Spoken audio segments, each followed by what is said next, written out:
T Show is intended for mature audiences.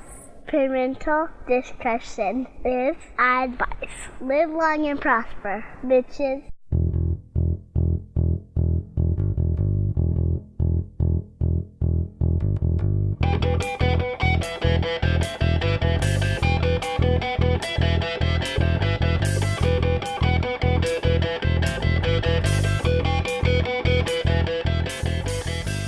Are friends with benefits?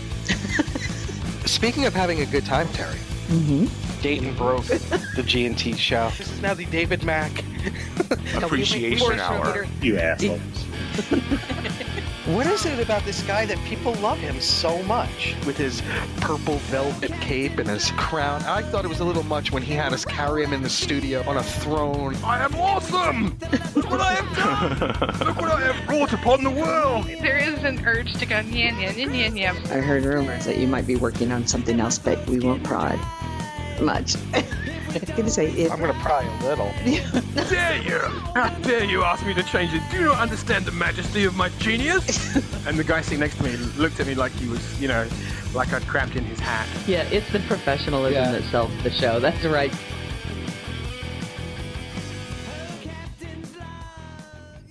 And Joe Lautru, welcome to another G&T Supplemental Log. This is one of your hosts, Gettysburg 7. How are you?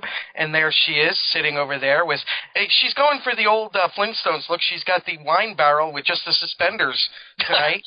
Terry Lynn. Hey, baby. And there he is to my right, your left. And tonight he really likes the Baby New Year look with his Klingon armor, Ceridian. Kapla! And tonight we have two special guests joining us again.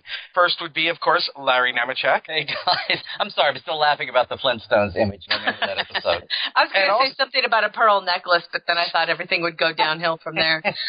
And also joining us from Geek Nation Tours, it's the Canadian Hammer, Teras. Hey, boo-boo! I'm enjoying the Geddy Lee 1983 mullet wig. I'm really liking that. Going all Hanna-Barbera here. Yeah. Hey, Nick! Hey, what's going on? Let's see what are the Goyles up to, Nick? Yep. He's got his pork chops. Uh-oh. Oh, my God. Oh, my God. I love it. Welcome back, you two. How's my God. things? I said welcome back there, boys. I'll say something. We are going all out now. That veered into Warner Brothers, though, if you were doing Yeah, Fargo. it sure How do we did. not with words? That's what I want to know. And it's a Murgatroyd. It's another G&T Sunday show, even. Oh, my God. We're clipping that and using it. Exit speaker left. Speaker right, even. Okay. Oh, God. And that wasn't me. Thank you so much for joining us. I mean, if we don't even do a show, this is awesome. I don't know, and I tell you, I swear to God, Get your plug out of the way, and then we'll just go from there. It's totally Diet Coke Splenda here. I swear to God. Okay. Splenda? Really? Well, for some of... By like the way, Larry? Yeah. Oh, thank you. How about that sugar bowl? Have I talked to you all? I don't think we have. And that's right. Congratulations. Hey, how about the UConn Huskies in the NCAA tournament? Thank you. That's basketball, right? Okay. Yes, that is it. Yes. Okay. Pick sport. As pro wrestling manager Paul Heyman says, he doesn't watch the NBA because it's predetermined. Oh. Oh, okay. That was my favorite clip of the week. A pro wrestling manager saying the NBA is fixed. I got the time with you. Yeah. For some of our listeners, like all three of you, who don't know. Hey, that's not true. Mike, where are we at right now in the rankings? As of this morning, and it updates once a day, but as of this morning, we were number 5 on Mixcloud. Yeah, that's right, bitches. Oh. Did we finally beat ABC Nightline? Yes. Woohoo! Both of them. Wow. I think it had to do with our title. I think it did too. You mentioned or see in a sentence, and everybody's clicking on it, going, "What's this about?" We'll take it. What was the title, Mike? Or see our last best hope? Yeah. Yes. Or see in the Total sentence. Exactly. Well, again, for the listeners who do not know, Teras Cassidy is the shall we call you president of the EO of Geek Nation Tours? You were boring, yeah. Yeah, okay. Well, he's the founder. Until the charges are filed. I was going to say, his email says head geek, so that's a head title. He is the head geek at Geek Nation Tours. And Larry Nemecek, co-conspirator. and Larry Nemecek, of course, is, we call him Trek Guru. Oh, okay. We call him in public, anyway. Yes. He's the Haldeman of this group. He's the what of this group? H.R. Haldeman. Oh. Yeah, see, there's going to be like... I know, right now both members of our audience are going and looking it up. They're going to Google. They're going straight to Google. It's true. Well, Bob, I'm going to tell you this right now. Under the table. Okay. Can't do as well as Ralph Miller's Nixon. Tricky bit. There you go. Oh, my gosh. So tell us, you two, now... Topic? A topic? What's that? Okay. Tell us. No, we know that both of you have been involved with the Star Trek tour. The one that... Yes, you have. I knew that? You haven't. They do. No, I knew that, though? Yeah. Because we usually get the... Have I met Yes, you've met Teras. You've just put 2012 to bed, haven't you, in your mind? You buried it, stuck it in a box, and put it away. That's okay, Nick. I'm lucky I remember this afternoon. I was going to say, Teras was our next-door neighbor at the convention. Oh, the tall guy who kept hitting me. Yeah, Teras. The good-looking guy and the one the that... swarthy debonair Canuck. That was screaming at you from... No, the other one. had the beautiful woman in the cube with him. That's right. Yes, my lovely wife. And you're lucky. Oh, yes. Yeah. Because she's going to listen to this, man. He was hiding out in the booth next door to you with a huge banner that said Geek Nation Tours and a million different postcardy posters on it. That's very subtle. Mm-hmm. You know what it was? It was the song had working with him. Very distracting. Unfortunately, somebody keeps hitting their mic, so I'm not sure who was scratching that out. It was Teras. That might be. So now, the Star Trek tour is still on. Correct. From July 26th to August 4th. And people can... Okay. I know these things. Yes. And it's a guaranteed... Sorry with the emphatic yes. It's a guaranteed go, so that's really cool. We're very excited. That's fantastic news. That's awesome. Yeah, so it's... I don't know if your listeners know, but we've moved it to every second year. So I think that was... we're excited about that it's this year, and then it'll be again in 2016, of course. But, we're going to go to some cool places and... a couple boring ones. And a couple of boring ones. Did you say about? About? I probably did. Damn it. I probably did. I'm not sure. I do have quite a thick accent, actually, especially when I'm on jerk pork and endorphins or... Are you teasing him about being Canadian? That's right. I certainly am. No, yes. We did the one in 2012. We made some tweaks to it. We decided to hold up and see if we'd have more interest if everybody knew it wasn't just just human nature, you want what you can't have kind of thing. So, which was a good move. Actually, we've had, people have kind of gone, oh, yes, I'm going to get off my butt and come on this year's tour.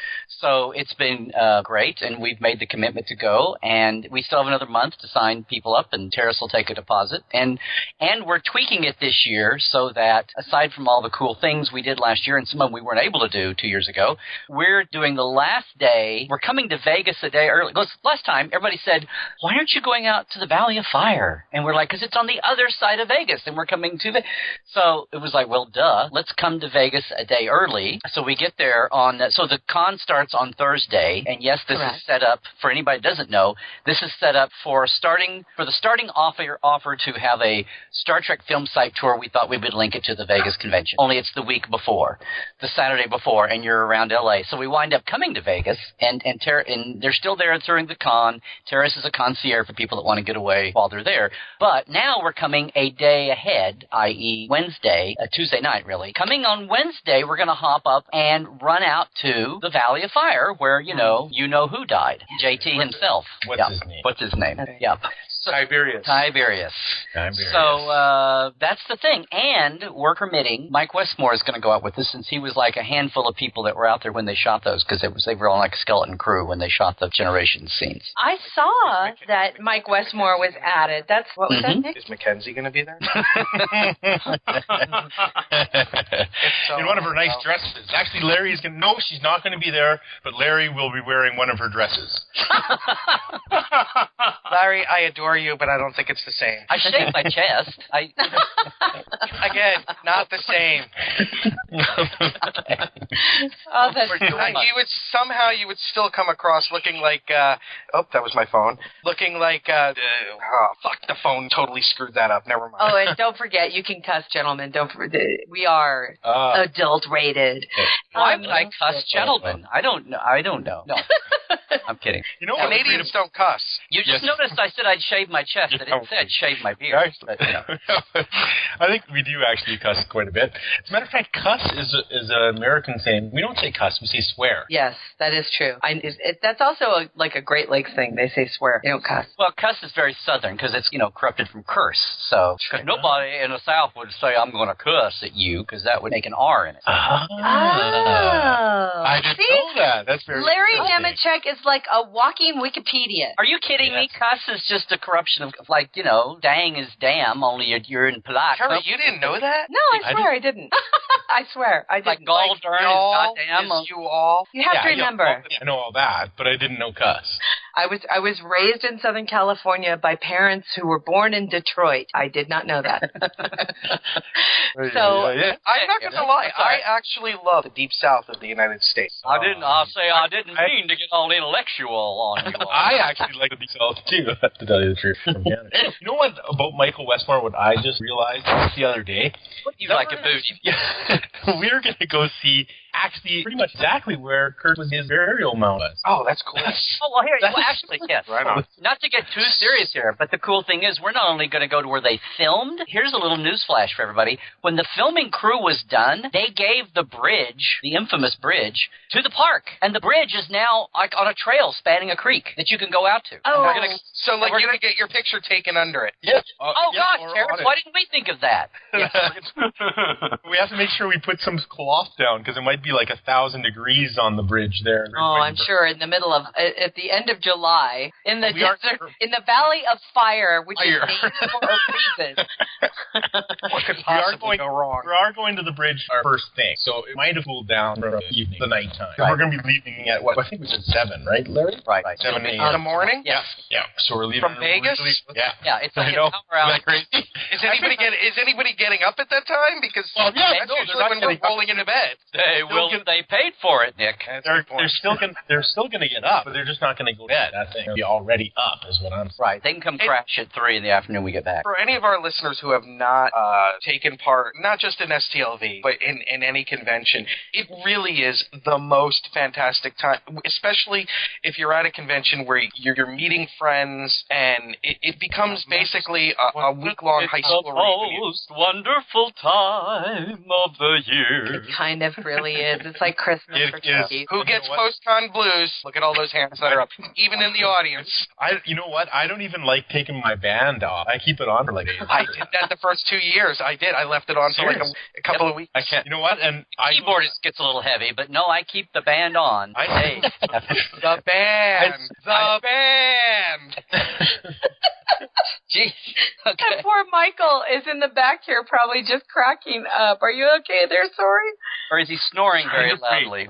Trying to breathe. From God. Well, let's talk about some of the places you're going to visit on your way from LA to Las Vegas. Yeah. Go to the Bunny Ranch? The Space Bunny Ranch. The Space Bunny. The first night we're going to start off straight to the Griffith Observatory, so we're going to see a few shots from Future's End, Voyager's Future's End, so we're going to go straight into Trek right away. Well, we have a welcome dinner first, and then we go there, so yeah. That's right. And of course, we'll see the Leonard Nimoy Theater, and that would be actually really fun to do that. I should do the In-N-Out Burger. To do what? Should do what? Back off your microphone? That's our... Oh, really? Am I allowed? The In-N-Out Burger for our welcome dinner. We'll just do it on the bus. Well, we can't go to proms. That's actually a really funny idea. Now, the welcome dinner, though, you're doing at Ciroc, right? Well, we've had some recent headlines for Ciroc may not be going anymore. We're still checking that out. Yeah. Well, So we're sorry to hear that. yeah. We're double checking that out. We're getting a list and checking it twice, but we think that's what's happening. So we'll get the coolest place to go to, whatever happens. Yeah, we're quite bummed about that, but that's sad news. Yeah, but we'll find something nice to do.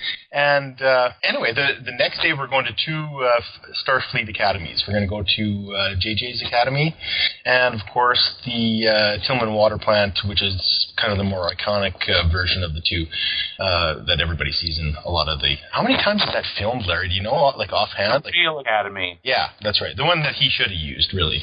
Well, yeah.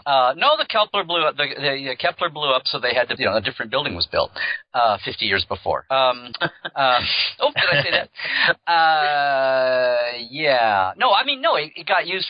In the first duty was the first time we finally saw it, and then they kept reusing it. Even the fake one that the 847-2sers used in what they'd come up with a real name for them in STO. What's their real name? Yeah, Undine. The Undine. Okay. I thought I put that on my cuts when I was real little. Oh wait, that was Unguentine. Okay.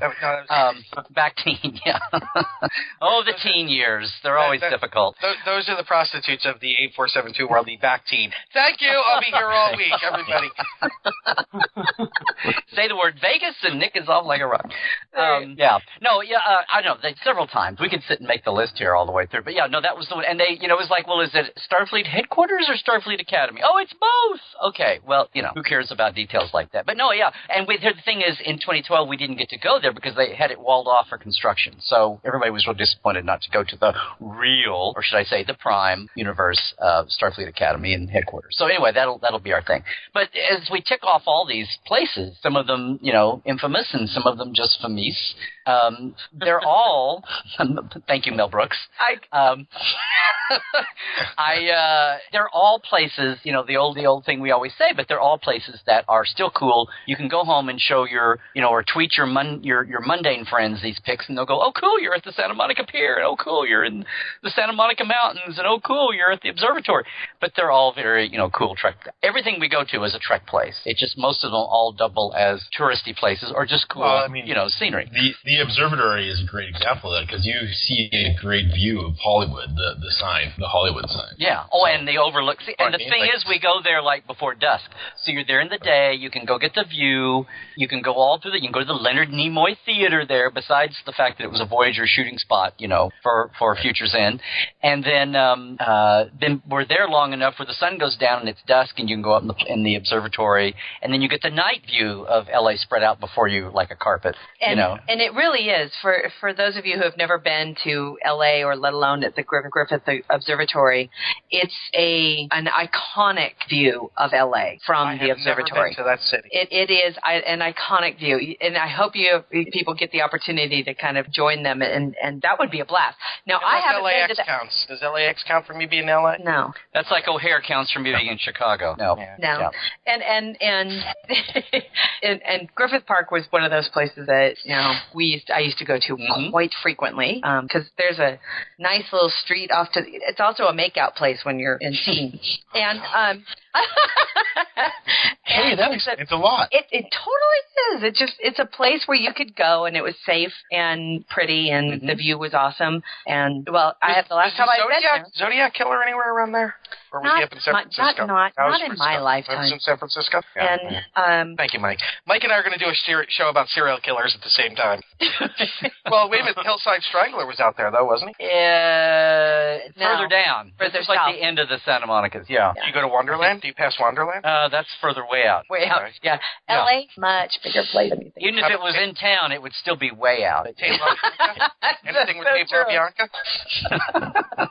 What do you have, like a Wikipedia page? You're looking at sites of L.A., Nick, and you're just going down. No, this is for the guy who never. This is sad that I know all these serial killers. Tate LaBianca, was that in the area? No, that was over the. No, it's no. No. I don't know. I'm asking because I don't know LA. I think there's occasional body, but they never got elevated to the status of TV movie nickname status. I don't think they were ever one-off things. See any serial killers on this tour? No, and the Griffith Park Observatory, the Griffith Observatory is also very, very close to the Greek Theater. It's a beautiful area in there, but I haven't been to the observatory since they remodeled it. Oh, they dug out the bottom and put in all this. That's what I heard, and that's why I was like, I remember you talking about it 2 years ago about the Leonard Nimoy Theater, and I thought, well, where the heck is that? But if they built a basement, that's news to me. Oh, you go in there, and they have a film that he narrates about how they did, aside from the stuff that just happens, the little film that's there every hour that talks about what all they did, they show how they dug it out, how they lifted this Art Deco building they built like in the 30s. It was amazing, but it was getting old and cramped, and they hydraulically lifted this entire, columns and, Grant looks like something out of Washington or whatever. It's all lifted up, and then they dug out the hillside underneath for this huge underground, 2 stories underground. It's just amazing. And then they put it all, back, and it didn't crack the building or anything. That's as amazing as going. That's craftsmanship. That's craftsmanship. Yeah. It was just, who says government can't do anything? So, it was amazing. But yeah, there's a little, it's actually the Leonard Nimoy Event Horizon Theater. And then Isn't there also a monster that lives in Griffith Park that No, I remember hearing that, like an urban legend, that there's a Larry, let's discuss this. You and I are familiar with Griffith Park. What monster could live in? Actually, that's the Michael Westmore is going to discuss that because that's actually the next face-off challenge is the Griffith Park monster. Oh, really? Challenge. Thank you, Teras. That's no monster. That's Mel, my agent in the 70s. That's who that is. That's exactly. Where did you get this? No, I remember reading that once because there's been a lot of bodies found around the Hollywood sign, right? I think you've been feasting on the urban myth. No, there was one actress that committed suicide in the 20s and jumped off one of the letters, and they built. No, I want to say it was Unsolved Mysteries that they said there was a urban legend that there's a monster in Griffith Park. That actress was pushed by the monster, and it's got really, really long legs, and it takes my whole life. I've never heard that. Okay, let's just analyze the sentence. There's an unsolved mystery about an urban legend. There was also something about some picnic table. No, there are absolutely no picnic tables in Griffith Park. Picnic table. A crushed picnic table. Okay, I was going on about Terrace's pork and Terry's wine, but Nick, what the hell are you on? That's what I want to know. Life, baby, life. Now, I don't know if I know Larry would know this, but there's a rather famous little tunnel near there as well. Yeah. That tunnel, and it also is from the tunnel to Toontown, is it not? Yes. Yeah. No, there's a place about a mile from Airmouth. I didn't know that was the tunnel. Yeah. The one right next to the observatory. Yeah. Yes, Doctor. I regret there are some things they elected not to tell you.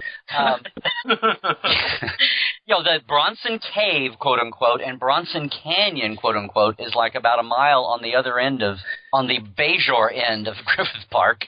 I loved him as Bronson. It was Bronson. Yeah, it's like they turn the camera 10 degrees in a circle, and you get planets from original series and Next Generation and all the series. Nine. Yeah. That's very perfect. You can land your Voyager over there. You can come down and see the funny wigs on Private Little War. And you guys are visiting Bronson Canyon, though. Oh, yeah. Really? Because in 2012, they found a head. A search for more body parts in a secluded hiking spot by the famed Hollywood sign ended in 2012. Are you severed head, feet, and hands were found in Bronson Canyon Park. Thank you. Unresolved PTSD from a class you took in college about research and you never got to finish, so now you're popping up here. Is that what this is? Touche. Well, no. Anyway, so the Bronson Canyon, other than the head, what's great about and hands and hands. I just want to say something else, but I'm not going about that. Anyways, so the Bronson Canyon. What's amazing about that spot is that literally we're standing with Larry, and Larry's a godsend on this tour because these kind of things constantly. Is that he says, look, stand right here and look at this. So you look over that and you're like, oh my God, that's the view from original series, this particular show. And then he says, turn to your left like 30 degrees. This is the shot from a Voyager. Turn to your right 180 degrees. This is a shot from blah blah blah. And it's amazing that there's so many, and you recognize. Jake was getting shot at in Nor the Battle to the Strong. Oh, okay, Ruskin is really amazing for that. And you know what's great about LA that I had no idea? Serial killers? Even better! There's tons of green spaces. Right. There's tons of green spaces that I had no idea. Like, Franklin Canyon is a good example. Red Jack. The Miramonte Lake. Yeah, from... The Miramonte, that's a beautiful area. And it is true. There's, I think we Larry, did you participate in the bird watching thing? Yeah. That the thing that Johnny and Armin and that charity thing that some of the Trek guys... and Bob Picardo, I did it too. Yes. And people were like bird watching in LA, and I thought, yes, people don't realize the amount of green space and migratory basin and over there and the beautiful. mountain. Yeah, but that's why it's cool. I had no idea. And for those of you new to the show, let me give you a little something about Larry. Larry is becoming like Bill Murray. If you follow on Facebook, he's now showing it up in people's feeds. Hey, we were out, and look who stopped by. And Larry's like having dinner in somebody's living room now. He knows it's true. That's why he's laughing. The photos were leaked? No. Yeah. Is he there when the people that own the house are there? Or yes, because they're happy. They're smiling that he's there. Oh, I thought maybe he just sneaks in and cooks himself supper. No, I tell him I'm the realtor. So. The surveillance cameras catch it. Oh my God! Okay, where else can people expect to Vasquez Rocks, go with the? Tuesday. By the way, people, Larry will be appearing in your bathroom at 5 a.m. on Wednesday. I'm down the drain now, boy. I can, yeah. You were trying to say, Terry? I was gonna say, and then you're off to Paramount Studios after Bronson Canyon and Frank Canyon Park. Yeah. Oh, back to that. No, seriously, we do a token. I say token, but it's very exciting. We do a token day at the lot at Paramount, and then we go over to Grandma's Chinese with the Hand and Foot Theaters, my wife calls it, where all the footprints are out, including Star Trek and Star Wars and everything. And a lot of the Trek stars, their Walk of Fame stars are out there. Right. So yeah, we have a day in downtown Hollywood, but we go around the Paramount lot, and if they're being kind to him, the first time we went out, Dave Rossi came out with us. So we had like the Page tour guide and me and Dave talking about all the Star Trek stuff around the lot. And there, you're not just doing the film sites, but we're doing, and here's the Hart Building, and here's Gene's office, and here was that's cool. Blah blah blah, and here's the stages. And one of my best memories of the 2012 tour was I learned something new on the lot. I wanted to go kill 20 years worth of people who never told me before, but I loved our tour guide that day who showed me you could still see the Desilu stage 9 and 10 sign in a paint layer under the Paramount, where they painted over it with the Paramount color. But he's like, no, you can see the 9-10 right up here. So the old Desilu numbers, went away. And I was like, oh my God. I was like, why in 20 years did no one ever show me this or tell me this? But I know now. And it was just amazing. And we had a great time. And hopefully Dave can come out with us again too and just drown people in Trekishness that they don't know already. He's a riot. He's a kind of a wealth of knowledge like there. He's really... Yeah, Dave was in a cat chair for years there and should have been a stand-up comic. That's all I'll say. He should have been up in the Catskills somewhere doing his routines. But he was from Buffalo originally. But, he's a good guy. If you ever get a chance to meet him out on the trail somewhere or whatever, he still works at Paramount and doesn't get to do. He does fans. The thing we just did last night with Mark Cushman, he brought his two young ones out there and was in the front row, and everybody got to talk to him a little bit. So Mark Cushman, big friend of the show too. Oh, good. Yes, he ought to be. Yeah. We've had him on several times. Yeah. Now, after your day at the studio and the theater, it looks like you're heading out to kind of like the fringe side of LA, and I don't mean that in a bad way. Vasquez Rocks is a beautiful section of northern LA County. Is that when you kind of move out of LA? Where do you guys stay that night? Do you go back into Los Angeles to leave for Las Vegas or what? Jail. Nope. Oh yeah, jail. Jail. We go from LA to Vasquez Rocks to the Ed Movie Ranch, which we can talk about later. Well, now before we leave LA, we've skipped over some stuff. Not that I want to beat everything to death. We didn't. I kind of mentioned mention it in passing, but we go out to Santa Monica Pier, where all the Voyager stuff was filmed. We go out to Will Rogers, where the Bird of Prey really landed in Star Trek 4, and where I'm a docent, actually.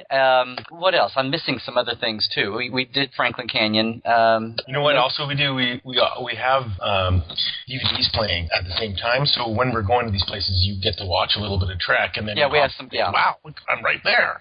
So that's really exciting. Yeah, we've got we've got little players in the bus, so everybody can see the DVD player or the Blu-ray now playing, and even the thing you think you know in your mind's eye, but to actually frame it up, because seriously, the most boring place to go to, it's still very pretty, but the most boring place to go to is the polo field at Will Rogers, and it was like, okay, we're at a ranch house in a polo field. Why are we here? And then here comes Jillian Taylor running, across and bangs her head into the cloaked leg of the Bird of Prey. Oh yeah. And we just happened to pause it, and everybody goes, and I've even got a picture of it where it's on the screen, and then out the side view of the window, everybody's like, oh my God, this is it. And then everybody went over to take pictures of this fence and gate, and it was kind of funny.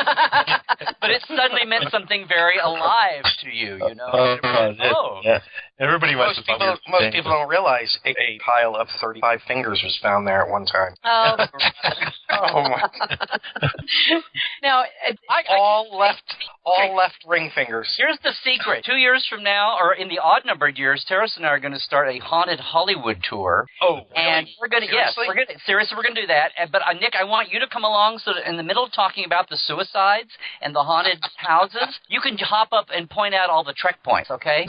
Now, are you going to go to that place where they found the body in the water tower on top of where all those other things have happened? Next to the toilet where what's-his-face died in suicide? No, but we're all actually, part of the tour is to buy all the monster costumes that they're going to feature on Face Off. And we all are going to dress monsters and head down to the Griffith Observatory. The guy who was in the original Taurus 2 monster costume is going to come and tell us how they shot all the scenes that were later deleted from Galileo 7. Sorry, I was really going out the end there for that one. 4 tech heads will love that. Okay. Well, I'll tell you, if you guys wanted to start a Hollywood-esque kind of thing, you would just have to, start and end at the Chateau Marmont, and you'd be done. Yeah. Just guessing, I bet there's probably, 47 different Hollywood, I bet you're right. There are already. Yeah, I bet you're right. But there would be nothing compared to ours. That's right. Scary Geek Nation. My freshman year of high school, John Belushi died. I had a moment of silence set for him in our English class. You little activist, you. Yeah. Oh, yeah. I put it for the important things. But yes, back to your point. So then when we finally do all this wonderfulness and awesomeness, we do hit the road, so to speak, go out to Vasquez, which you can go out to, but we all have Bobby, and we just confirmed with him a couple weeks ago. I saw him at WonderCon, and he saw me walking up. He's like, hey, are we going out to Vasquez again? And I said, yes, we are. So comes out and takes pictures of everybody, but talks when he leads you through the filming. It's kind of amazing. And it also makes sense. It's like, set the camera, 10 degrees, do the other scene, next scene. Not in order, but what's the cheapest thing to turn the camera and shoot. But it's still fun. And talks about shooting in the heat with that suit on. And it's like 1,000 degrees. Yeah. I put my black shirt on, and then I had one shirt on, and then I put my Star Trek uniform on top of my one shirt, which is a black shirt, and then the gold shirt. And my body was going, oh my God, you just did not put on 2 other shirts. It was so hot. I could only imagine what he went through when he was filming in the Gorn suit. And what's really weird is his body doesn't have a Canadian accent. That's what's really weird. That's right.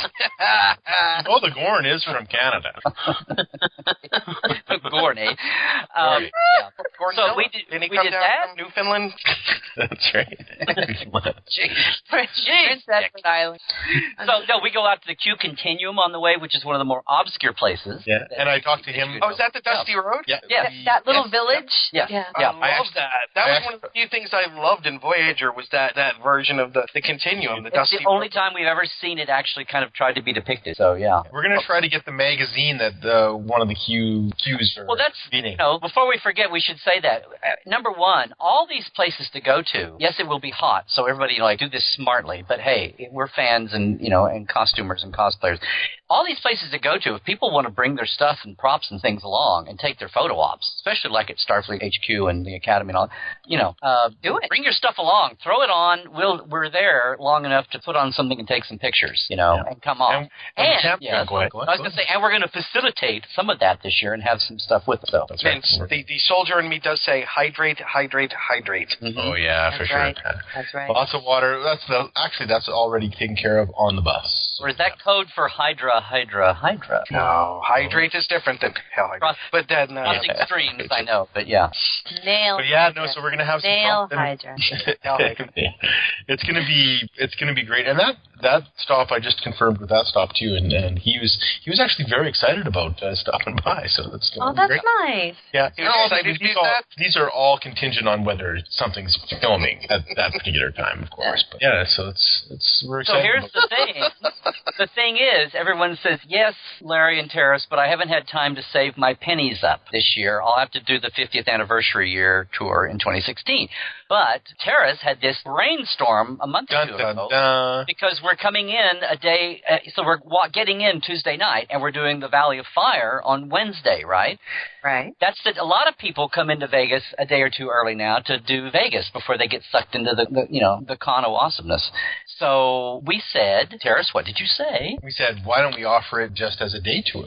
So here's we're the offering really new thing. The really new. That is new. Yeah. So we're offering just that day, Valley of Fire, with hopefully, of course, Michael Westmore, depending on filming, Larry, myself, and the rest of the crew that's on the tour, of course. The Logs will be there, and then people hop in for a day and go out. And it's gonna be great because, like we said earlier, we're gonna leave at 7 in the morning. We're gonna be back by 3, so you have plenty of time to hang out for the rest of the day, go have a nap, and then go out again. Or hydrate. And hydrate, yeah. And we're going to be heading out there in separate vehicles. There'll be about it's all going to be SUVs type of thing. So we're going to all be headed out there. And there's going to be two Trek stops. We're going to go to the bridge first.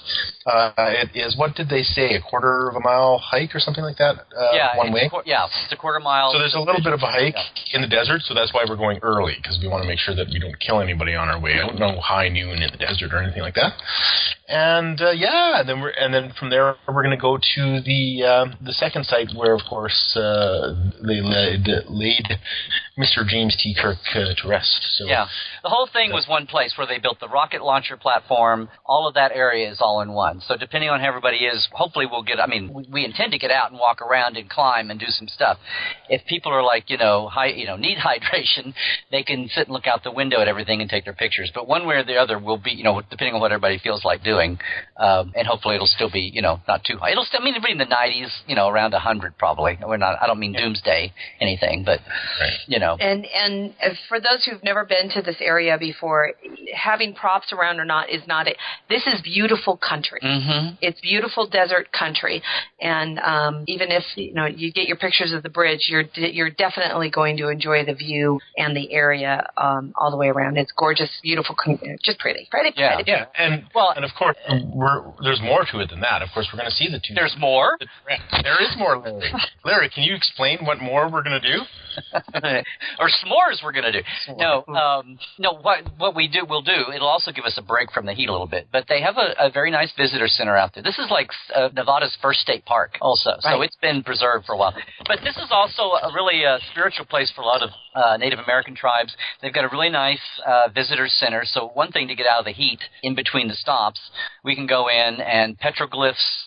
There's a lot of historical and natural history stuff in there too. So there's a lot of features like that. So again, you can feel, if you're feeling guilty that you're having too much of a geek out Trek time, if that's possible, you can go in and or if you have, like Teras has the whole tour set up, if you've got a, what do you call it, your parallel universe thing?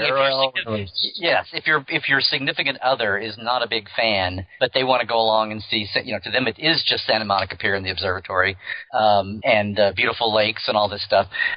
They've got plenty of space to go and feel like they're seeing natural history and some of the ancient history and the cultural artifacts and things that are there. So it's a nice, cool stop too before we hit and come back, and probably have lunch out in there too somewhere. Yep, and get back to back to Vegas. Lunch is included, so that's kind of a nice thing. So, that's nice. That's our new thing. Yeah, it'll be. I'm really excited because I've never been there, so I'm really kind of pumped about headed out there. So it's gonna be. Oh, you're gonna enjoy it. Yeah, it's really pretty. Nice. Again, really fun. I don't know what that is. That's Nick drinking. Oh, that's what that is. Okay. What? Serial killer coming up from. But and on a totally mundane, boring thing, it's the one day is a way for people to come out, something affordable. They can come out, and they can also see if Teras and I drive them crazy, or if maybe they want to, see what the whole thing is like, and have all our paid minions bribe them into coming in 2 years. And it'll be a good taste of what they can do in 2016. Oh, yes. That's a nicer way of saying it. Yeah. No. And 2016, we've got lots of planned for it because that's, of course, a big anniversary. So, yeah. Nothing like putting a bunch of pressure on people going, you have to perform. It's the 50th anniversary, That's right. Larry is... Performance anxiety? Are you insinuating something here? Larry is taking up juggling, yodeling, Mackenzie's dresses, and a Gorn. German slap dancing. That's right. How about British fish dancing? Okay. British fish dancing. The python thing on the dock? Yes. Okay. The fish slap. Are you going to have like a long list of cultural references here for the and Teras will be doing the safety dance. That's right. Das Boot. The safety dance. Safety dance. Well, you can dance if you want to. You can. You'll leave your friends behind. I'm not even. Well, your friends don't dance, and if they don't dance, they're no friends of mine. They're no friends of mine. I can dance for miles and miles. Oh wait, I'm combining streams again. Oh, well done. Well played. Oh, jeez. No. So anyway, no kidding aside, we're really looking forward to having a great time, and it's open another month, and Teras can handle all the legal, mumbo jumbo and stuff, but it's deposit will hold the place still, right? Yeah, we're really pumped about coming and doing this tour again. I'm really excited about going to LA again, and of course seeing new things and seeing things build, like the excitement build all the way up to the convention itself. I'm going to be doing good because, as you all know, they both moved. I mean, Vegas has moved. Vegas Creation Con has moved back to its old day. Everybody thinks it's moved, but it's gone back to the first weekend-ish they of moved July. It back to the left, yeah. Yeah, and Comicon is now the weekend before it moved, so now there's no space in between Comic-Con San Diego and Vegas. So the tour is starting the Saturday of Comic-Con, which means I'm only going down for 2 days and come here. So I'm going to have by the time we get through both of those weekends, I'll be talking for 12 straight days or 14 straight days or something. So I'll be. Oh my. Yeah. So I'm pumped about it because there's nothing like Vegas. And I was going to say real quick, on that day when we go out to the Valley of Fire, just for everybody that's listening, that's coming to Vegas, and this is my first time to be able to say it.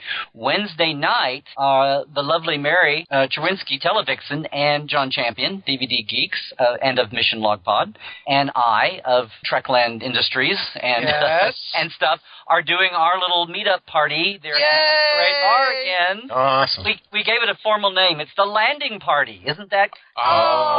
Perfect. Mary's idea. Yeah, I see what we did. So Mary said she's only gone for 2 days this year. She's got something else. She's got like a Twin Peaks convention she's wanted to go to for ages on the weekend. But she's coming up in Snoqualmie. So she's going to be there Thursday and Friday and then leave. She told me I needed to prioritize to make sure that I see her. Yes. Hello. I remember. So the landing party is Wednesday night. Carrie, what is my first priority every year at Vegas? To pay homage to the Empress. To the Empress, right. Yes, exactly. Mary. I didn't know if you meant Hoshi Sato or what. No, he calls it Mary is his Empress. So. I see. Now, the landing party is Wednesday night. Is it going to be at the Masquerade Bar? Yes, the Masquerade platform thing. Yes. We're trying to see. Such a great time. It doesn't get crowded at all. I know, or loud. No, I wish. I mean, it's amazing to me in that huge hotel that the only really cool meetup place is where the Irish pub place was. Right. And I wanted to check and see if that's open and operating. We'll have it in there. But I haven't got to check yet. Just plan on it. Yeah, McFadden's. And we had it 1 year, and then they closed, and then Terry that's started the biggest lost. That's the biggest missed opportunity because everywhere else it's all set up to have you gamble. understandable. They don't want you being comfortable. But that was the place where you didn't have to scream. You had walls around you. The tables weren't like nailed down like the glorified Denny's, like some of the places. It wasn't out on an island like the other bar is, like the one with the where they have the dance, like the go-go type dancing places out there. Not that there's anything wrong with that. No. But to have a contained group, and we're also going to have. We've already got a line on a little like Mr. Microphone PA system, so we're not screaming. Because like my voice alone, after a whole week, it'll be trashed. Plus a day out at Valley of Fire, my vocal cords will be sunburned if I'm not careful. So. Now, during the convention itself, Larry, I hope we get to see you for more than 10 minutes this year. I'm hoping so, last too. Year. Yeah, Teras, last year was a little over the top, yeah. Teras, are you going to be next to us again this year? Yeah, I'm hoping our booth. I actually threw a request off to Creation today for that. Excellent. Yeah, that'll be a lot of fun. It's always great to see you. I was going to say, I already put the request in when I put in for the and booth. You, Larry and Teras, do you know that we have some guests joining us at our booth this year? No. What guests are you? Podcasters having guests out there. I know. Terry? We are going to play host to Kipley Brown on Friday and Saturday. Yeah. Nice. And very James, cool. I think, will be bopping back and forth. James Kerwin. Oh. James Kerwin will be bopping back and forth between the G&T show and... He's a big bopper. He's a big bopper. and Mark Cushman has already said he plans to spend time camped at our booth for a little bit. Even though, and we understand that it's nice that it's Jacobs Brown Press, I believe, is his publisher. They're going to have a booth there for him as well. So yeah, it's going to be fun. Look at us actually doing things. Well, and it was a little bit of like walking the line that everybody wants them, but they had to satisfy some legal things. But Star Trek Continues is going to have a booth. Yes. And there's going to be. Am I allowed to say this? I think I don't. No, not yet. I don't think you are. Okay, we're under an embargo. That's all okay. Then maybe I just better say, stay tuned for a surprise. Right. Yes, right. I have not seen it yet. Is Admiral Nechayev going to be back? I adored her. I did not see that so far. I have not seen that yet. I absolutely adored her. In fact, this reminds me, I still haven't sent my picture to Gary to put on the website for me, which I need to do. Okay. That's why I had a couple people go, are you not coming to Vegas this year? And I go, no, that's a stupid question, of course. Anyway, I did do that. But yeah, and there's going to be a panel that April and Vernon got me into that's looking back on the history of the experience. Oh, very cool. One thing I know. They tried to have that last year, and it came together. Yeah, so that's going to be, that's why, and I know I'm on that, but I mean, I have a couple things to, do. But no, I'm very much trying to have a little more quality of life this year, and which will be a little insane because we'll have walked in on the tour. But yeah, no, I really want to see. I just felt like I flew all last year and didn't see anybody for more than 4.7 You looked haggard last year, yeah. Yeah. Well, you know what? I was in the middle of moving. Yeah, you had tons of things going on. I took the keys to our old house by my realtor, got in my car, and drove to Vegas. That's right. I remember that. Glasses stuff to think. So I was just like wiped silly. So yeah. Plus you had all of the stellar cartography hoopla going on as well. Well, that was good hoopla. But yeah, it was good hoopla. But yeah. By the way, I have two of those maps hanging in my room. You what? I have two of the maps hanging here in my office. Let me guess what one of them is. Go ahead, guess. Let me think. It ain't the Gorn hegemony map, I bet. No, the Klingon Empire map, I bet. That is one of them, right. Yes. Is the other one the kitchen sink map that I call? Yes, it's a kitchen sink map. The National Geographic map? Yep. Beautiful stuff. So, yeah. Yes. Well, and kudos to, I think, Allie on the one, and then Jeff Mandel on the National Geographic map that I call it. Yeah. I have my paintings from Bye Bye Robot hanging on my walls. Oh, cool. Yeah. Good. No, yes. Shout out to Chris and Charity and Bye Bye Robot, who I can't say anything yet, but hopefully there may be some even more fun stuff coming from. Actually, we should say this too, Teras, about the tour. Bye Bye Robot is one of our sponsors. Oh, that's awesome. Oh, very So nice. we have some sponsors. There's another cool thing that we didn't have the first year was we've got a robe factory has some. We have what robe and the and we're talking to another one that I just wanted to say. Hey, can I speak some code for a minute? Terrace, that thing that I sent you a couple of days ago. Have you got to talk to them yet? No. Okay. Well, they're all up for it, so we think we'll have a fifth sponsor. Who was talking about this 2 years ago? We just have to sit and talk about it. But we think we'll have a fifth sponsor with some, a parting gifts for our friends. That's wonderful. Now, question for you, Terrace. I know that you do other tours, like you did the Gettysburg tour and failed to let me know, even though you were only 20 minutes away from me. But that's okay. I'm not bitter about it. That was just the Gettysburg 1 tour. Yeah, not bitter about it, you communist. 6 more times will be the Gettysburg 7.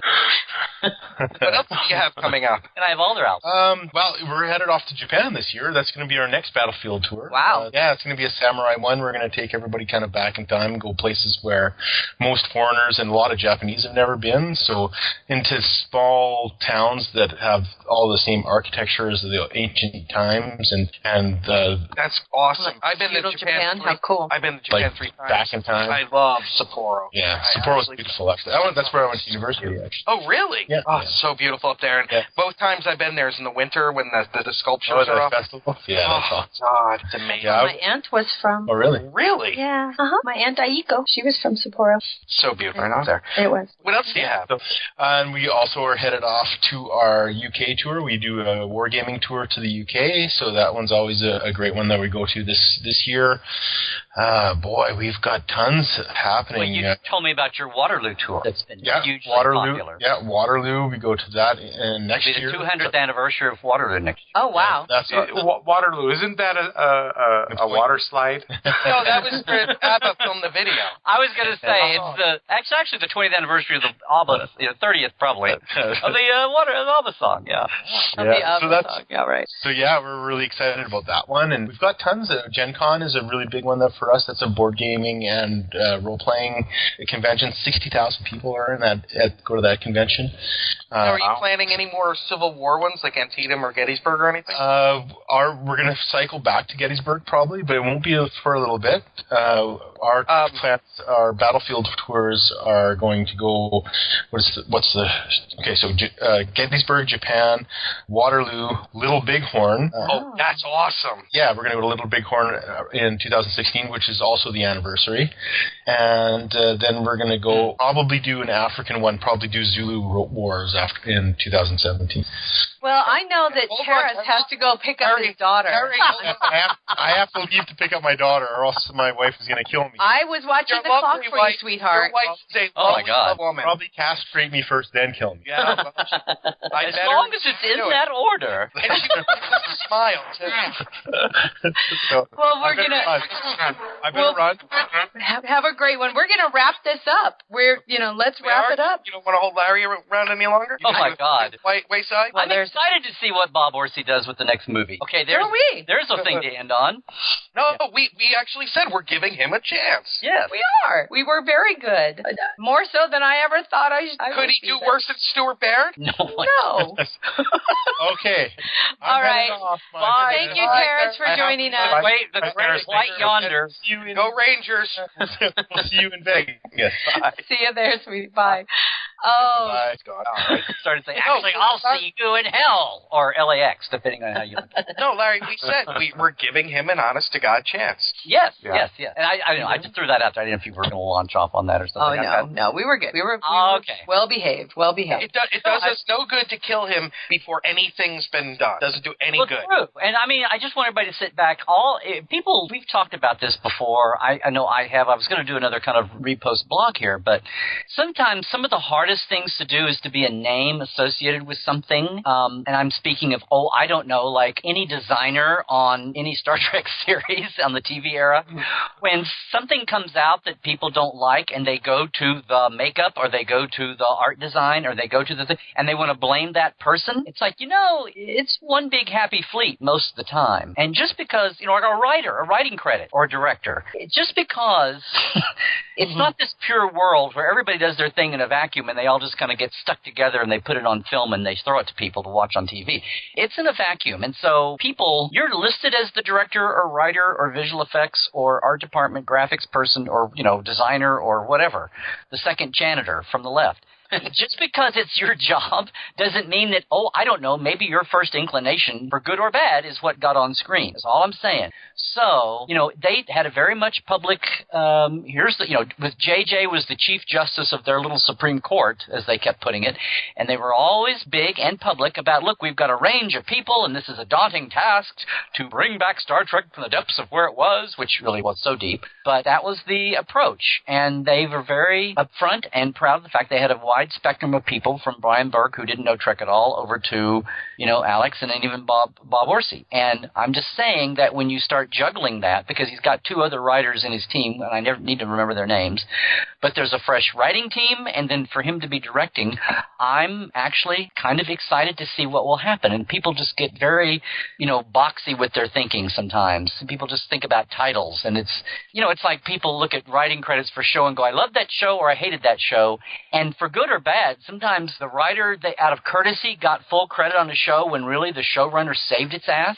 Or sometimes what a writer's first inclination was got changed by the showrunner or a committee, of writers or whatever, and it went down in quality. Or something totally different happened on the director was high on coke that week, and it came out crappy, and it had nothing to do with the writers, So we just get into those little trips of things that happen, and everything I said just then actually happened. I know.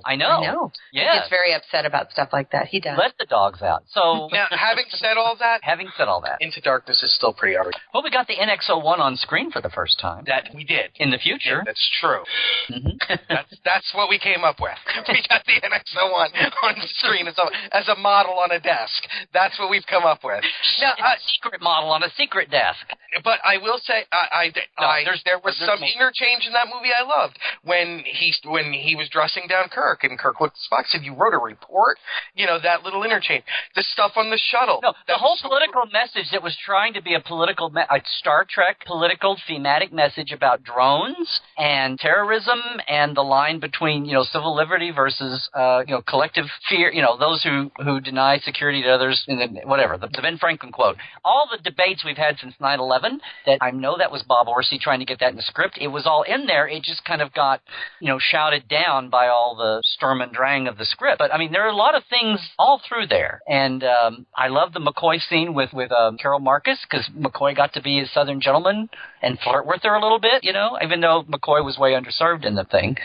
So, and then, but even the marketing people, it went from Kirk Spock McCoy to Kirk Spock Uhura, which I picked up on real fast. But that's about the whole global focus of the thing. And if you stop and think about their whole thing on this was to get their global box office up so the franchise would look decent compared to, all the Marvel movies. And Paramount's biggest, huge franchise would look competitive and look, hold its head up compared to all the other current movie humongoloid franchises. And, that's what's driving things in movies. And which is, again, another reason why we need a TV series, because you don't have to answer it all crap. But do we know what it's scheduled to come up against in the theater the year it comes out? Because I know a lot of this stuff's already programmed in, like the Marvel movies are already programmed in and all of that. Yeah, so now you've got Star Wars stuff coming out, starting to roll out, too. Yeah. It's not going to be up against Star Wars, is it? I don't know. I'm totally on. I jumped onto this, but what I'm saying, Nick's topic. It's a good thing to consider, too. But hopefully it won't get as... That was half the thing with Nemesis, was it was just completely bungled by the plan, the publicity and planning and marketing and cramming it into that December hole to have it in time for the Oscars or whatever. But it got shut down so fast by what was the James Bond movie then, and the Harry Potter and the Lord of the Rings movie at the time. I'm thinking there were like 3 or 4 huge big franchise movies that were just suddenly quickly hot, and all the people that said I am not going to, that was too way before people were as crazy stupid savvy as they are about stuff like let's all make sure it has a big opening box office, and people who I don't know listening to common sense said let the opening night crowds go, I'll go see it next weekend, went went to their medium-sized market theater, and there was no second weekend because it had got squeezed out for all the. And people were like, "Well, I would have gone to see it if it'd been around a second weekend." Now, Larry, do you happen to know how Nemesis is done on DVD comparatively? Has it done well on DVD, or did the word of mouth about it kill it there too? I don't know exactly. If sometimes you get it in a set, the thing. Right. I don't know. But you're right about the deadly meme. I still love Doug Drexler's line about Enterprise, where he was talking about all the new fans that are coming to Enterprise, and he says, we've got so many new fans that don't know they're supposed to hate it, Yeah. Isn't that the truth? Isn't that the truth? I mean, Enterprise is my second favorite series. And why? Because I bought it I bought the DVDs and watched it several years after it ended, and I thought, oh my God, this show was great. Yeah. No, I still have my criticisms of it. But, I could do without season 2. I was going to say, season 2 really got thin on the plotting. Yeah. But, I mean, I don't think they pushed the cast near as far as they could have. But the biggest thing they got, the canon and background and the rich storytelling they could have been doing, which they finally got into. They showed some potential with the Xindi, but even the Xindi was, like, kind of manufactured. And then the last year, when they figured it out. Yeah. That's when they figured it out. Well, a lot of things happened that last year, and I'm sure we've all talked about them before. But, yeah. So what do you see of the odds of and even an animated series? Well, here you go. If Bad Robot had wanted to jump in and do something that maybe, do a Star Wars, do a Clone Wars to back up the alternate universe and flesh it out and give people a chance to, whether people run around screaming they hate the JJs or they run around screaming that they love them, either way, we're human beings. I think I've said this before. And a 2-hour movie, and then 4 years later, a 2-hour movie, even though you've got the franchise, when you've made that many changes to something, even though it's the same but different, it's hard to get emotionally invested in something that you've only, a weekly series, after a while, you've got 2 hours, 3 hours, 4 hours, 5 hours, you've got a season, you've got a whole day's worth of a marathon there to look at. And it's hard to do that when you've got a 2-hour movie and then you have to wait 4 years and ramp it all back up. And that's right. I forget where I was going with this, but I mean, that thing about just by human nature, whether you loved or hated it, you're going with your human instinct about what you think about it. So having an animated series to back up that, you could do all kinds of things. You could say, oh, it's animated, it's not really canon, or you could later on, you could put tons of attention on it, or you could hopefully not be a blow off, but that's manipulable. And but nothing about Bad Robot jumped in to do that. And you can't say it's about budget or ratings or anything. They could have found a home for that. They went with comic books, and although that was fine, but it's not a medium that the mass market is really aware of or participates in. Right. Going from the film to TV makes more sense. Going from from the films to comic books, you're going to lose a lot of people. Yeah. And an animated series, this just hit me too. An animated series, you don't have to do it. Have it about the Enterprise crew and thinking, I'm going to have to pay all these movie actors for their voice work. Do another corner of that universe. Do an Agents of S.H.I.E.L.D. thing and take one or two of them. Before you killed him, take Pike and take Jeff Greenwood. Yeah, is that the country singer? Oh my God, Bruce. Thank you. Jeez, I knew that didn't sound right. At least I didn't say Jeff Goldblum. But he'd make a great Vulcan. Yes, and he would love to do it too, I bet. But what I'm saying is, take a corner and get people used to living in that universe, and it would be totally fine. And you'd have a whole cast of voice actors in a world now where we worship voice actors, and you would have more faces to put behind your franchise and go out on tour and be reinforcing people's love of this franchise corner. But they didn't choose to go down any of those roads for whatever reason. So, and that's where these fan productions like Farragut and all these others are filling, filling a void, because they're and Axanar that's coming out and Horizon is coming out. They're filling in these other ships and other things, and Peter David did with the New Frontiers book series. That expanded the Federation and the series. And Mike, they keep the Canada Gorkon series for the Klingons, and so you got this such texture and richness and all of this. Yeah. And they, the Vanguard 3 movies series, in 12 now years. The Seeker series, and all this stuff. And you've got a cadre of people that know what they're doing, or if they don't, they soon get knocked down in the court of public opinion. On the side of like the fan filmmakers, that realm. But yeah, I mean, the basic thing is people are going to get their Trek fix no matter what somehow, and some of it's being served by the official licensed world, and some of it's not. And through the grace of God and winking and finding a way, people are being allowed to do stuff. And then you got things like the Hollywood in Space Museum, the Hollywood Sci-Fi Museum, that's finding an itch, which is another thing that's out of the box. You've got something that I'm on their board. I'm on the board and about to be involved with a huge project that's going to be a 4-year thing called Enterprise in Space that at some point I want to talk to you about, which is actually having an orbiter Enterprise in orbit, a craft named Enterprise with student science on it, launched from a SpaceX or something else booster, in space and retrieved, and having everything from everybody's feel good about science fiction, especially Star Trek, and exploring, and to having an outreach to student scientists from kindergarten to postgrad, part of that, and just having a whole amalgam of people getting to do that. I mean, but there's all these things that are coming along, and a lot of them are really out of the box to fill people's, and some of it helps that, Big Bang Theory is a top 10 show, and what does that mean? The geeks won the revolution, all that stuff that we talk about. But some of it's just the technology on your laptop, whether it's fan filmers designing a rocket or whatever you're doing. But that and the way the internet has blurred these lines where people, early internet when Paramount's lawyers shut down all the fan film sites online because you couldn't put our posted images or our protected property. And look what they've learned, that the internet does not kill your franchise. It makes it when you can talk about yes, yeah. We can't talk about X-Men. That's not our I remember that. We can't talk about Patrick being in the X-Men. That's not our properties. That's not our studio. We're not going to advertise for them.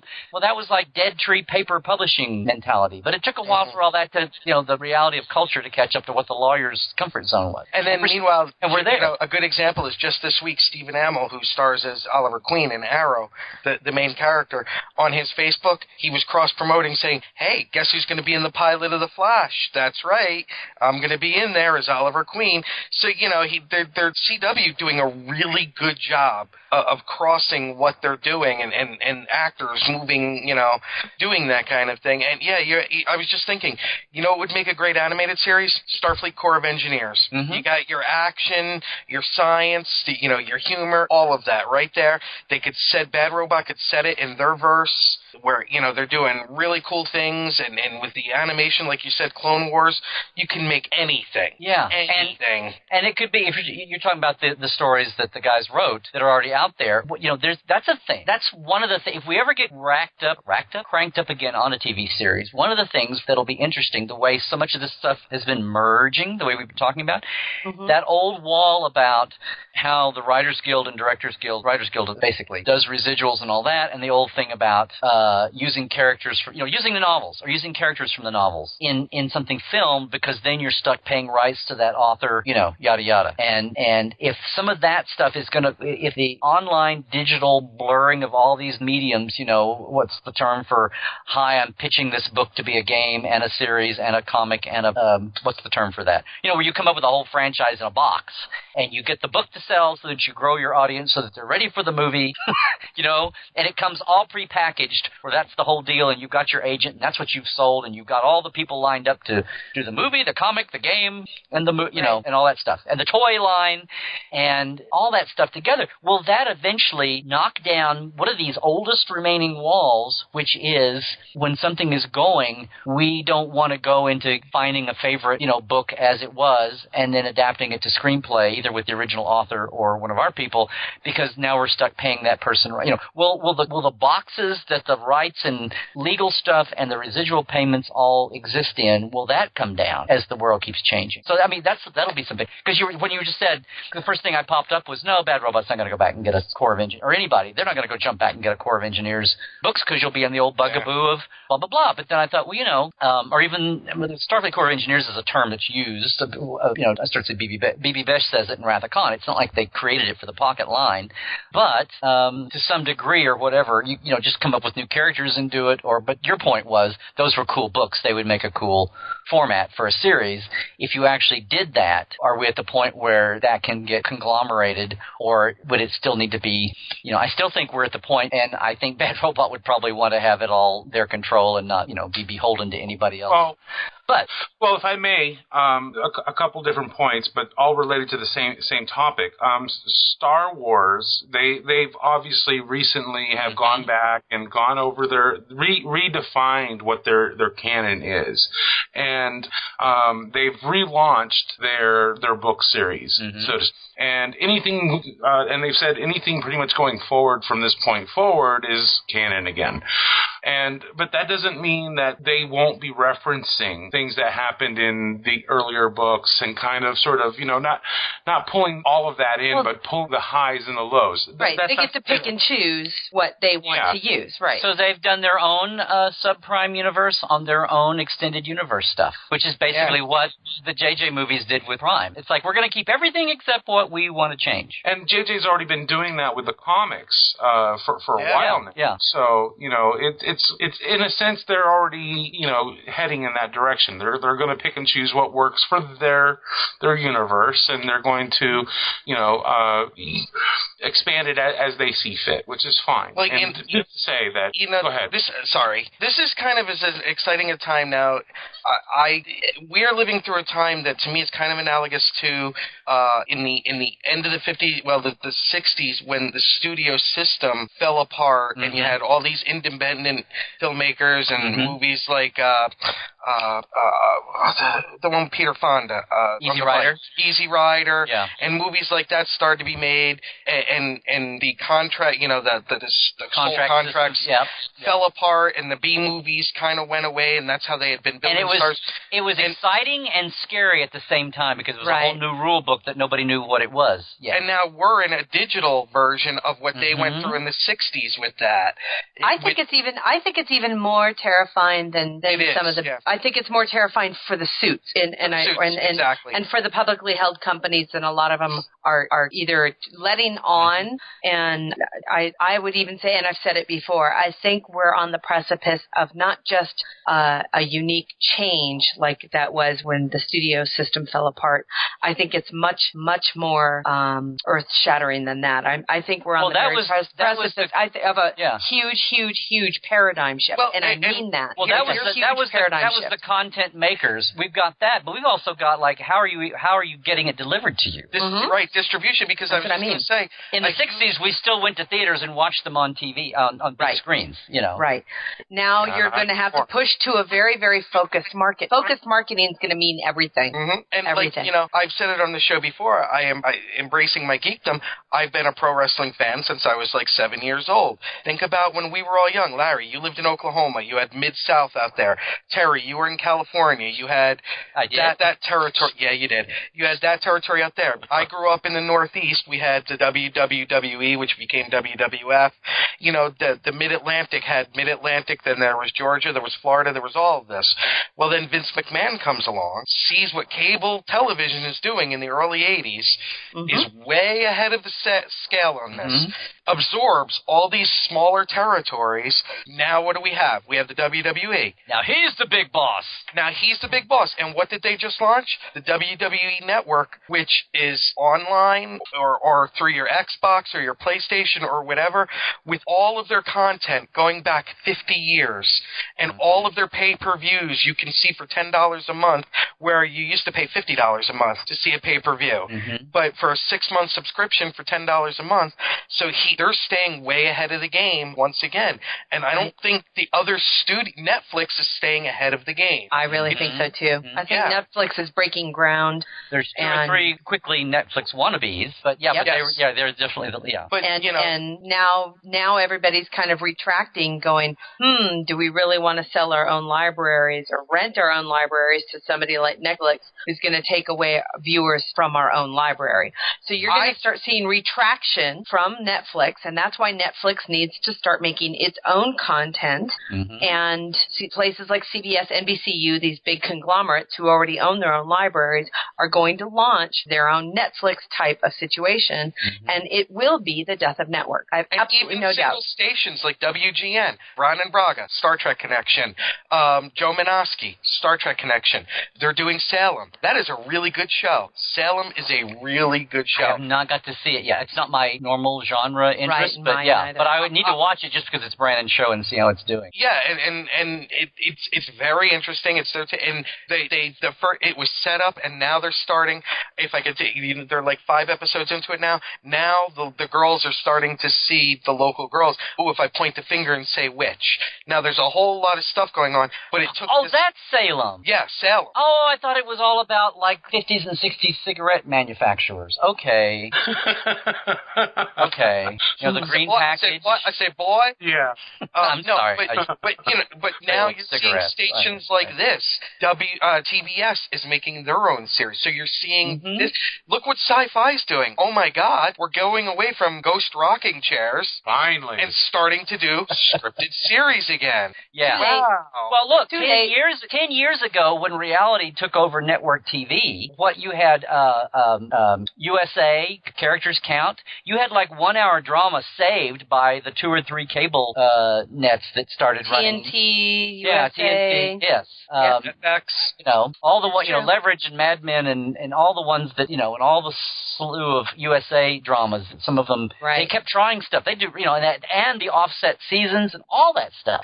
And, I mean, it was all in response to, getting some of this done. Anyway, it's a more sophisticated way of saying people have this itch, let's get it out to them. But and what we're seeing now on the other side of it is, because of the success of the movies, you got Agents of S.H.I.E.L.D., which now they're going to have the Agent Carter series. Then you've got Arrow, and you're going to have The Flash on CW. You've got Constantine coming out on NBC, which is based on the John Constantine of DC Comics, which was amazing.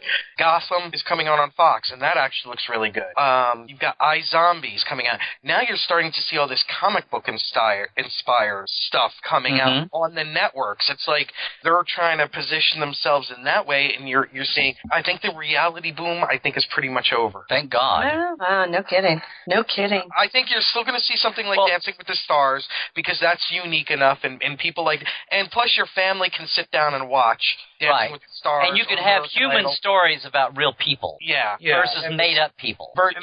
Star Search, which is, modern day's version of Star Search, which is, I guess, American Idol or talent shows will never go away. Yeah. Yeah. You had Major Bo's original Amateur Hour, and then What's His Face did it, and then that's been around since like early radio. Man did one, right? Exactly. Yeah. And Star every Search generation has 2 or 3. Yeah. No, I agree. Those won't go away, but it's the whole Duck Dynasty bowl that's gonna start to fade. Real Housewives and all that. And how many ghost chasing shows does one network need, really?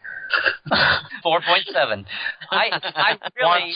Well played, Larry. Well played. I never missed it. No, it wasn't until like 6, 8, 9 months ago that I was, for some reason, actually, I guess it's when we uprooted our cable and I was redoing the channels and all this stuff. Went from Burbank's cable to this, LA mega LA to Time Warner from Charter, and I had to sit down and redo all our channels and everything. And I started going through and I'm like, not just watching the shows, but watching the commercials for the shows. And I'm like, that's a show? Aren't they all like, oh, no, wait, I'm on another channel that has 17 different reality shows. Yeah. It's, I just find 2 halfway charismatic in some sick way or nice way people doing some other niche of life. Usually it's with an accent and it's, something ridiculous that people can feel more superior to in some way, but they'll watch it glued to it like a train wreck. And reality shows will be delegated to like the game show channel. That's where people are gonna go to get their reality show fix. Is they're gonna go to reality TV or whatever the channel is. But I didn't realize there were like, I was watching these commercials with like, have I just like been in a cave? It's because it's like I stick with my 4 or 5 main channels that I'll watch something on and see the actual commercials. But I was like flicking through channels going, Jesus Christ, there's like 12 quote unquote reality shows on every one of these channels, and there's like 40 trillion people parading around like the whole world is supposed to know them, and not, heaven forbid it for me to squash on anybody's, wannabe fame and go and hire jobs. Those are all people working for you. Probably not union, but that's okay. Thank you. But I was just like, wow. And somehow the world kept spinning that I didn't know about all this stuff, and probably an awful lot of other people didn't know. And on one hand, I don't mean to piss on the parade, but on the other hand, it's like, really, do we really need this many different quote unquote reality shows? You know, Having said all of that, I will say this, and this is not a suck-up reason or anything like that. I do love me some Face Off because that also teaches that you see how the business and some of the insane talent that they get on that show. It gets better every season. Well, it's not. I remember seeing them the first year they were on, and they just got renewed, and they were and Mackenzie was talking, and I met their producers at Monsterpalooza here in Burbank, and I remember them being very proud of the fact that they said any of the drama that you see on TV is honest. It's from the setup. There's nothing manufactured. They don't run around trying to set up little soap opera tabloidy, slappy poo, knock a table over incidents crap like Real Wives crap or whatever. It's all of the show and of the game, aside from the fact that it's actual talent under pressure. Right. Well, and that's the thing. When you've got creative people doing what they're doing, that's all the drama you need because they're not only competing against each other, but people like that are competing against themselves, just like the cooking shows. Right.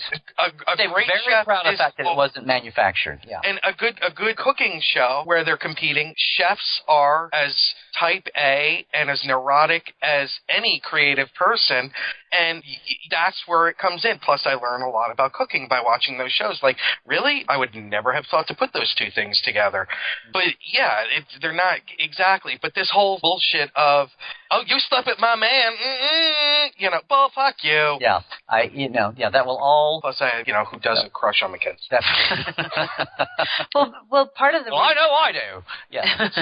Part of the reason I appreciate specific shows like Face Off and even Creature Shop, the Jim Henson Creature Shop, is because it's providing what old studio tours used to provide. Remember when Universal Studios used to be, Universal Studios?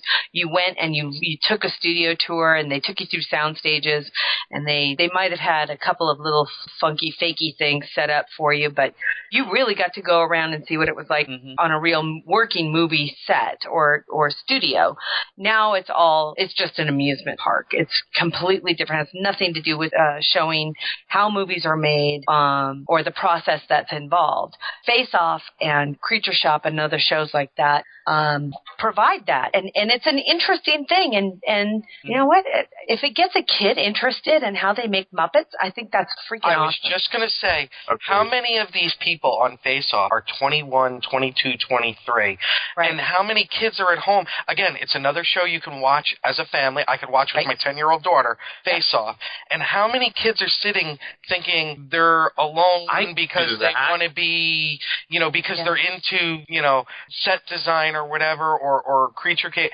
And then they see, and I'm going to say it, in one aspect, beautiful women and hot guys, some of them, or ultra-talented people who, are told, okay, you're going to make out of the color blue a monster. And they come up with these things, and these kids go, oh my God, this is something I can actually do, a life that I can actually, a career I can go after, which, how long, I think that's a wonderful thing. I really do, because it's opened up a whole new world, and that's where I think the Marvel movies have done a wonderful job.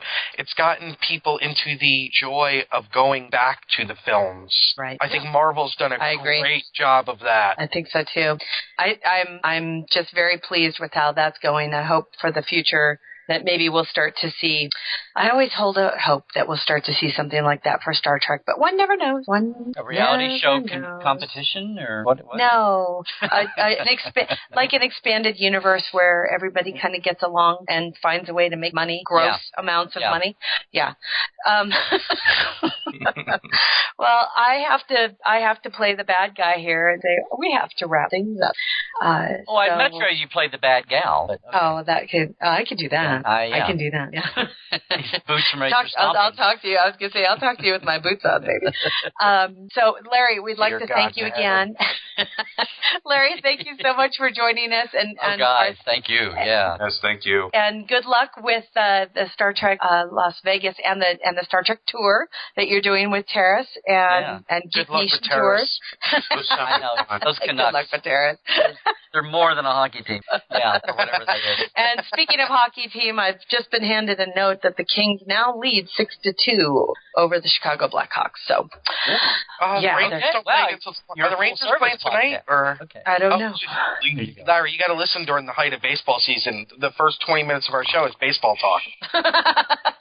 Just wake me up about August 15th. You know, I go to Vegas. I think Story agrees. And I look down, and the USA Today has the top 20 college football poll, and I go, okay, it's back to that's my. Now thing you're to back say. up. Yeah, now you're I'm waking back up. Yeah. And how are your Sooners looking for next year? Well, a quarterback grew up at that ball game, as you may well know, so I'm very excited now. So, what a quarterback name, Trevor Knight. I mean, does he Seriously? If he wasn't a Brady Bunch, young star, then he's going to be a quarterback in there. Yeah, amazing. Anyway, guys, thank you. I just guys. want to do a real quick thing and say, FedCon. I'm very excited about going to Germany, which is coming up real fast, like next week. Oh, congratulations! What a blast! Yeah, and then Phoenix Comicon, and we're going to screen Star Trek Continues, but I'll be there all week. Tip your waiters and all my stuff. Try the veal. And then BayouCon in Lake Charles with my friend Justin, and end of June, and the very end of June back home in Oklahoma City with SoonerCon, and then Comicon for 2 days, Thursday, Friday. Hopefully, I'll have a panel and a table for a day, and then the tour, and then Vegas. Wow, and busy man I have as always. something exciting coming up in the fall that I can't announce yet as an appearance. If they would hurry up and get off their butts and get everything lined up, we can say so. So anyway, hopefully everybody, if you're around any of those places and listening, Do you sleep, Larry? Do you actually? I had May off, but May turned into getting ready for the next run. And we are trying to get our rears in gear to get back and film again in Houston on WrathCon, which has totally taken a back seat on a couple things. But I said WrathCon, didn't I? You did. It was cute. I didn't announce we're doing we're rebooting the WrathCon. Yeah, we're gonna for a third time. And I've got it's an all midget cast. Yeah. I've got an all British accent speaking herd of augments to play under Benedict when we redo Con of Wrath. I'm just picturing a remake with all midgets. Okay, well on that note, you hit his funny bone. It's time to hang this one up. Here it comes. On that note, and on a shout out, the rest of Con. You tried to stop it. Tried to. I tried. Shout out to the Kickstarter for Hollywood Sci-Fi Museum. Yes, and congratulations on being on the board on that. And people, the links for everything typically are in our show notes, so we'll make sure that all of that's in there. And there was something else. Oh, and you can still get the Stellar Cartography book, people. So don't forget. Yes, and if you walk up to me, I will say wow and sign anything you want signed. So it's and don't forget, at the conventions, Larry, for $10, we'll give you a hug. Or I won't tell you what he'll do for $50. Sure, we can get more invented than 5 hugs. So, there we go. I think so. 6 for 50. Yeah. 6 for 50. There you go. Or as Bob Justman had me put the last time I got to help him at a convention, he had me do signs up, and it was like, Bob Justman photos, $20, with autograph, 10. So show us on the Spock barrel where Larry touched. If you read Mark Cushman's books, you'll see the Bob Justman sense of humor coming through all the way. Yes, I'm halfway through season 2. Yeah. Anyway, guys, thanks again. Have a great one, Larry. Thanks again. Nothing else. I just waved like Larry could see me. I've done that. Thanks again. Bye-bye. Eldar Joy.